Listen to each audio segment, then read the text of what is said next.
passed a significant standalone investment. We're hoping to change that this year. Nearly a month ago, a bipartisan group of senators came together, along with the White House, and agreed on a framework for a bipartisan infrastructure bill. So, last night, I moved to set up a process for the Senate to consider that bipartisan framework. On Wednesday, the Senate will take the first procedural vote on a shell bill, merely a vehicle to get the whole process started. It is not a final deadline for legislative text. It is not a cynical ploy. It is not a fish or cut bait moment. It's not an attempt to jam anyone. It's only a signal that the Senate is ready to get the process started, something the Senate has routinely done on other bipartisan bills this year. All a yes vote on the motion to proceed means is simply that the Senate is ready to begin debating a bipartisan infrastructure bill. No more, no less. We've waited a month. It's time to move forward. My colleagues have heard me speak for months about making progress on two different tracks of infrastructure. After the group of senators reached a deal with the White House, I endorsed it, and I announced I wanted to put their agreement on the floor of the Senate in July. This week's vote is an honest attempt to get something done, to get the ball rolling on the Senate floor. That's why I'm giving the maximum amount of flexibility to our Senate colleagues who are negotiating this bill. If the bipartisan group can finalize the text of their agreement by Thursday, I will offer it as the pending substitute amendment.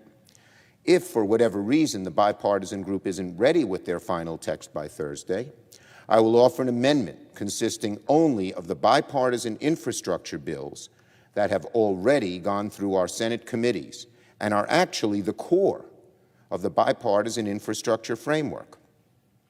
They are the water bill, the highway bill, the rail and safety bill, the energy bill. All of them are bipartisan. All of them have gone through committee, and all of them received overwhelming Republican votes. Why wouldn't our Republican colleagues want to move to proceed to debate that bill at the very minimum, even if we don't have agreement on the broader bipartisan bill? Just to go over the record, the Environment and Public Works Committee report of the water bill passed by voice vote, unanimous in committee, and then 89-2 on the Senate floor. The Environmental and Public Works Committee report of the highway bill passed by 20-0. The Commerce Committee report of the rail and safety bill passed by 25-3. And the Energy and Natural Resources Committee report of the energy bill passed 13-7.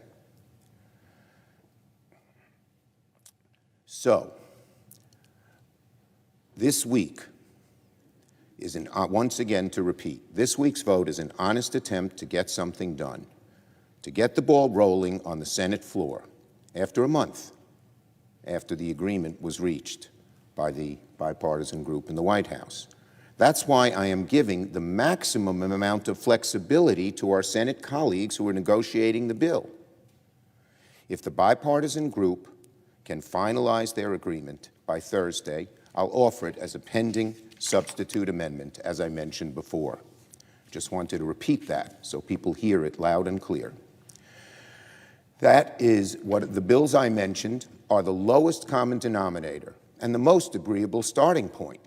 A package of bipartisan bills that nearly all the senators have already supported this year.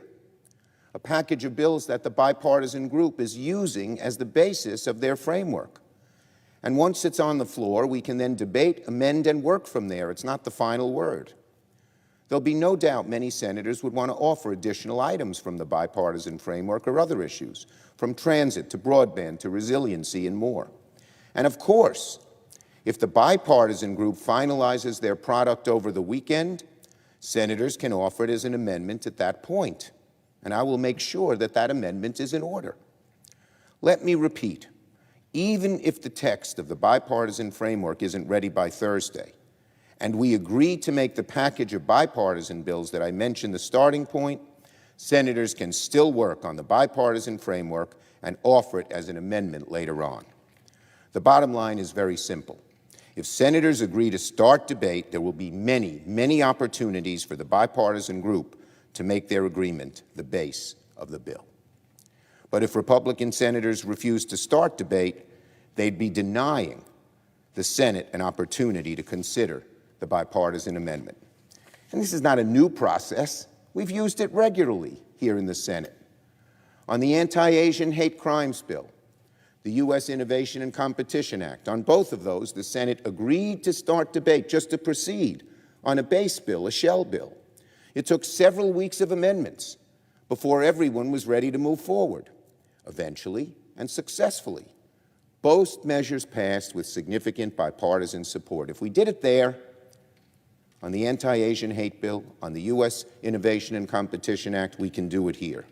There's no reason we can't do it here with infrastructure.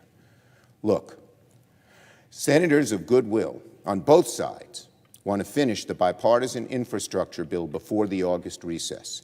That's certainly my goal. But in order to finish the bill, we first need to agree to start. Let me repeat that. But in order to finish the bill, we first need to agree to start. That's the first step. Let's all agree to start. That's what this week's vote is about, and I hope my Republican colleagues will join us in beginning debate.